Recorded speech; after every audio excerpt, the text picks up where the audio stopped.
My name is Niklas Ekstedt. I'm a Swedish chef and I run my own restaurant here in Stockholm city, the capital of Sweden.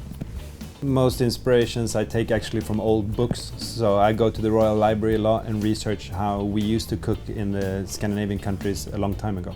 We change very little on the menu actually. We change through season, but the techniques is the main focus. They're based on old Nordic cooking techniques, but we plate it in a contemporary way.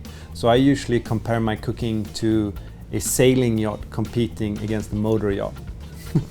An example of a dish that sums up the things that we do here would be the oyster dish. That's one of the signature dishes of the restaurant, and it's a burning fat, beef fat. And the technique, it's an old technique that used to be used in Scandinavia a lot, and it's a cast iron cone where we collect fat, beef fat, and then when the fat hits the fire and then drips down onto the oyster, it cooks the oyster. And this technique was used in the older days before pans were introduced. Then we served the dish with smoked apple. That was the way that we put acidity to the dish. So we served these beef burnt oysters with smoked apple and a little bit of beurre blanc.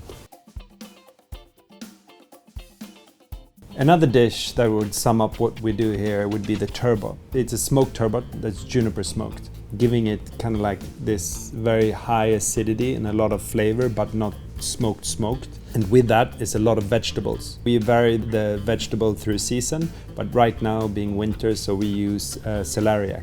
We cook that straight into the fires. We put the whole celeriac into the fire and the flames cooks it because of the moist inside. The celeriac eventually starts cooking the root from inside. So it's almost like a sous vide cooking without plastic bag.